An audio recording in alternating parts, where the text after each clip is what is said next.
Durham's Nothing But Truth. Hey, know that God knows you, God loves you, He created you, and you're worth it.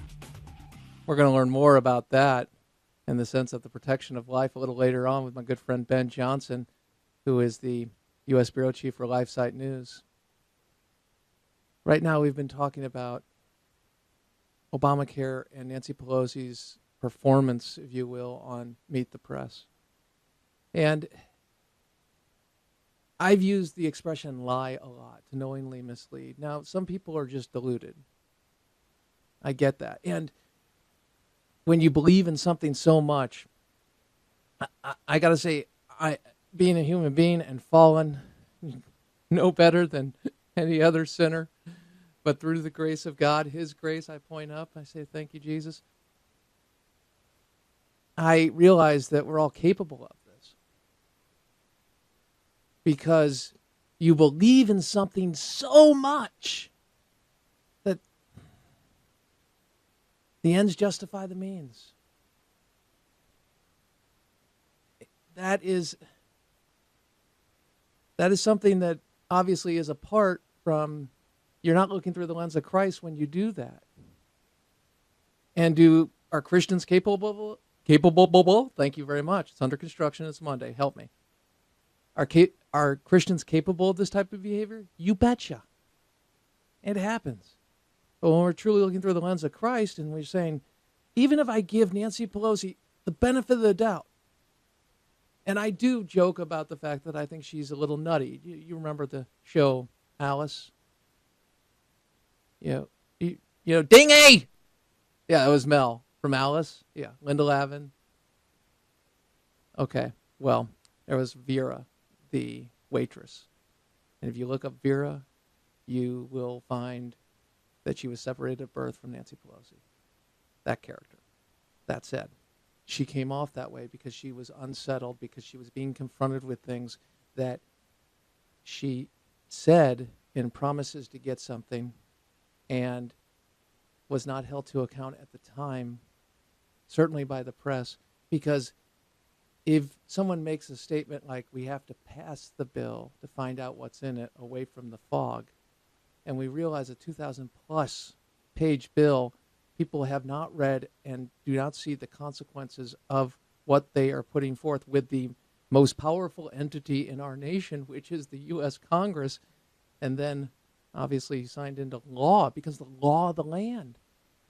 So David Gregory played this clip for her, and I think the response speaks for itself. Listen, roll it. But we have to pass the bill so that you can find out what is in it away from the fog of the controversy. And hasn't that idea that you have to pass it before you know what's in it, isn't that really the problem as you look back on it? That there was such a rush to get this done, no Republicans voting for it, and now there are unintended effects of this that were foreseen at the time that you couldn't know the impact of it, and now this is coming home to roost. No, what I was saying there is we have a House and a Senate, we get a bill, we go to conference, or we ping-pong it, and then you see what the final product is. However, I stand by what I said there. Yeah, when people see what is in the bill, they will like it, and they will. And so while there's a lot of hoop-de-doo and ado about what's happening now, very appropriate. I'm not criticizing. I'm saying it took a great deal for us to pass this bill. I said if we go up to the gate and the gate is locked, we'll unlock the gate. If we can't do that, we'll climb the fence. If the fence is too high, we'll pole vault in. If we can't do that, we'll helicopter in, but we'll get it done. Okay. Hoop-de-doo, all of that. We did it for your own good. That's what she's saying. And if you're not smart enough to understand that, well, you need us. This is the idea of a ruling class understanding, hey, pat me on my head, tell me to sit in the corner, don't give me solid food because I may bite my tongue if I have to chew too hard because I just don't get it. Crane, did that actually happen to you? Is that why you repeated the first grade? Now that's enough. That's for another conversation. I repeated the first grade because I liked it so much. Mrs. Conway was awesome. And nap time. Woo! Bottom line. As you just heard her say, try to justify what she said and the responsibility of it. The responsibility is, I know better than you. I know better than you. Now, I could tell you all day how angry that makes me as an American citizen, how scary that is for people to believe it, but it's been around for a long time. And I'll tell you, there are people who truly believe that they are better for you and doing the good. And they're going to do it through the most powerful entity that we have, that we recognize, which is the government. But it's not the most powerful entity. It's not all-knowing. It didn't create us. No. And this is what we talked about Thursday with Jerry Boyer. It's not about the individual versus the state. It's about God being pushed out of the state. Because with that recognition, how could you ever have this kind of idea of your role? If you really appreciate freedom, if you really appreciate what this country is all about, and I know that sounds cliche, of freedom and freedom's not free, the whole idea of this. If you appreciate the rights and liberties you have, and you appreciate that men and women have paid the ultimate price for them, to give us this luxury of going and debating these issues and exposing them, even with a bullhorn versus not even a Mr. Microphone, okay, in the sense of mainstream media, ideologically, with the administration, certainly, left of center. Oftentimes the Democrats, if they manifest, and you have to go with the D's and R's, that's what they do. They love R's that oppose other R's who are more liberal to the side, but that's another story altogether. My point is that freedom isn't free. But to truly understand that, then speak up. And if you are comfortable with people making the statement, we lied to you for your own good, we know what's best. 80 to 85% of Americans were happy with their health care. Was it perfect? No. Were costs going up? You betcha. Were there problems? Yeah. But that was oftentimes because of government interference as opposed to the government's not enough government regulation. So she got caught up here. This is part 2 of her response. She uses an expression that I just love in this because politicians have to do this.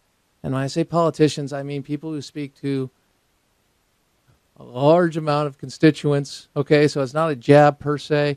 It is something that they use. I don't believe it for a second because, well, you'll hear the expression. I wonder if you could tell me what it is. Roll it. It done. We had passed the test of the courts, and we did. The first rollout in the first part of the first year of the implementation went very smoothly. The website did not work. That has caused problems, complicating people transitioning from those policies to the other. But again, this is never thought to be easy.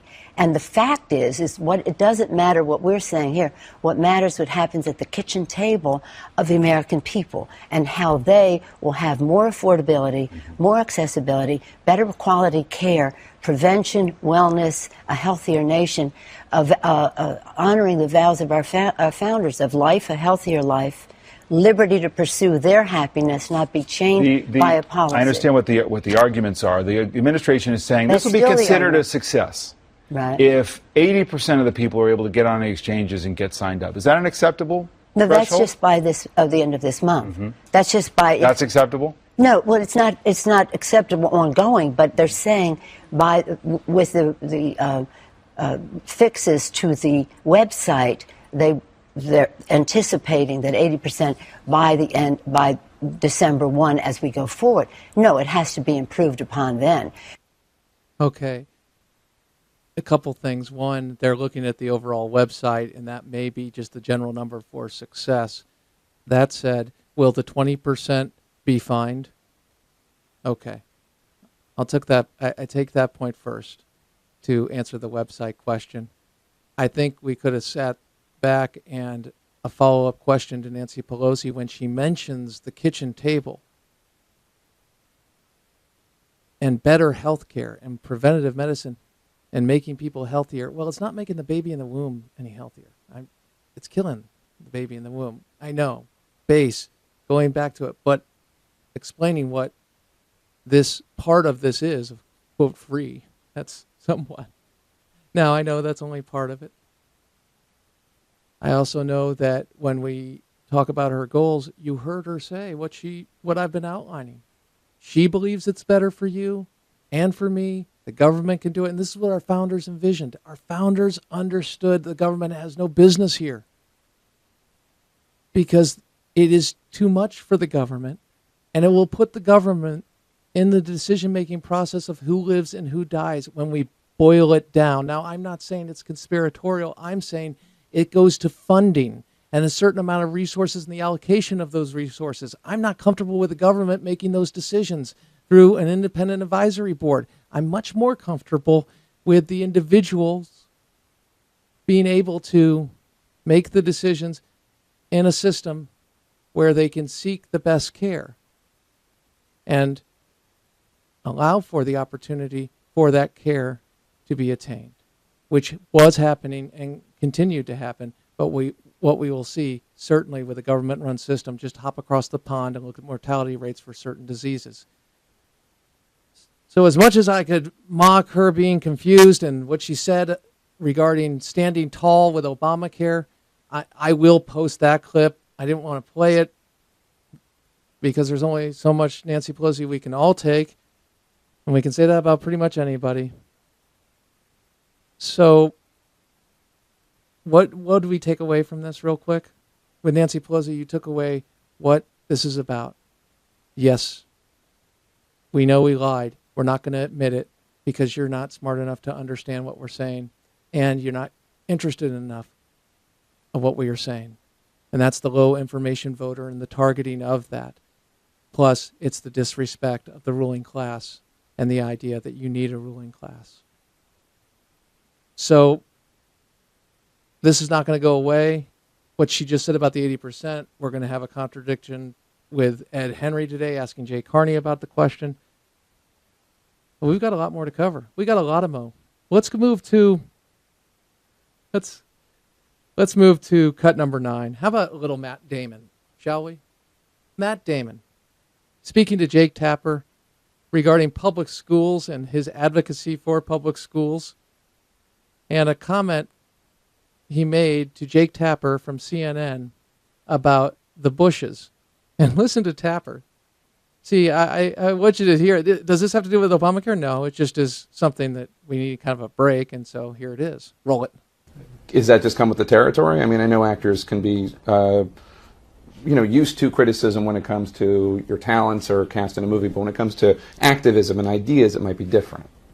Yeah. No, I think I mean, people said, well, you send your kids to private school. Why are you even involved in this? Well, because I'd want the public schools to if they went back to, if I could find the private school that I send my kids to is the thing closest to this public school that I went to that I could find, and that's why I send my kids to private school. I wish I didn't have to. It's expensive, and I also want my kids to be part of of their local community, and not have to commute to somewhere else to go to school. But I don't mean to bear down on your kids. No, that was a criticism. I think it was Jeb Bush tweeted that, and then he retracted it pretty quickly. Although I'd eat my shoe if he could name a Bush that ever even walked into a public school, but that's another story. But no, and you might have to eat your shoe. I'm sure. Really? Maybe I will. I have a Billy Bush, maybe he'll call me up. Man, I went to public school. Billy Bush is a entertainment reporter. That just came back to me. The comment, why would this be important? Why are you playing Matt Damon? And it's just another Hollywood type going out and speaking to things they don't know about and being called out on it by Jake Tapper, which I thought was pretty good. And he did it in a way, he said, hey, look, what about, he didn't say the hypocrisy, but did he? I don't think he did. He just said, well, your kids go to a private school. And so I played this for you not to criticize Matt Damon. Why? Crane, what? Are you going to agree? No. to tell you that Matt Damon believes in what he's doing. He truly believes in the public school system, and the idea of it being challenged would undercut the kids in the public school, and challenge being competition and allowing persons, men, women, parents, to keep the dough and direct where the money goes. Or dealing with teachers' unions that have elected their boss, so to speak, when it comes to the government and their pensions, and making their generous retirement benefits and something that the state can't truly support, even as we've seen in California as well as in New Jersey. We certainly see that. My point overall is to say, hey, Matt Damon desires a better school system. What's sad about this? What's sad is that in his mind, he's dealing with people that have no interest in helping anybody and have no connection to helping anybody.